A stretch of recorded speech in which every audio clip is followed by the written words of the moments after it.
Hello students, this is professor Mukesh Jindal from graphite chemistry classes. बेटा आज का जो क्वेश्चन है वो है out of the following which is better reagent for depression in freezing point.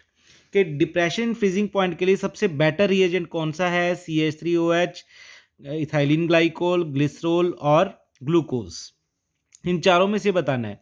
तो बच्चों देखो, जो डिप्रेशन इन फ्रीजिंग पॉइंट होता है उसका फॉर्मूला क्या होता है? Delta TF is equal to KF into small m, मतलब मोलैलिटी।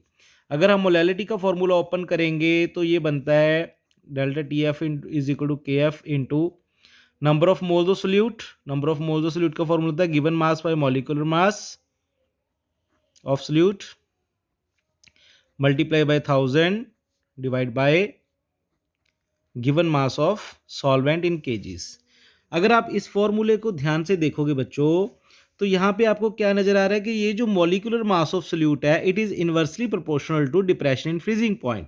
तो इस वाले रिलेशन को मैं यहाँ पे लिख रहा हूँ, delta TF is inversely proportional to molecular mass of solute. अगर आप यहाँ पे ध्यान से देखोगे तो मॉलिक्यूलर मास जिसका जितना ज़्यादा होगा उसका डिप्रेशन फ्रीजिंग पॉइंट उतना कम शो करेगा। तो अब ये चार एग्जाम्पल को देखो बच्चों, इन चारों एग्जाम्पल में आप चारों का मॉलिक्यूलर मास निकालो।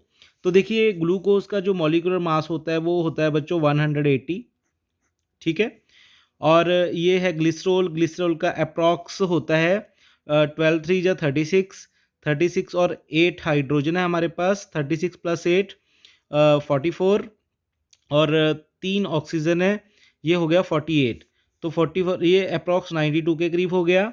और बच्चों ये हो गया 12 2 जा 24, 24 27 30, 30 प्लस 32 30 62 हो गया। और यहाँ पे आप इसका निकालोगे तो ये हो गया 12 प्लस 4 16 प्लस 16 32। तो ये हो गया बच्चों हमारा टोटल 32। तो अब इन चारों में से देखो सबसे कम जो मॉलिक्यूलर मास है वो CH3OH का है। तो जिसका मॉलिक्यूलर मास कम होगा बच्चों वो अपने डिप्रेशन फ्रीजिंग पॉइंट सबसे ज़्यादा शो करेगा। तो इसका करेक्ट आंसर जो है बच्चों वो है CH3OH। Thank you.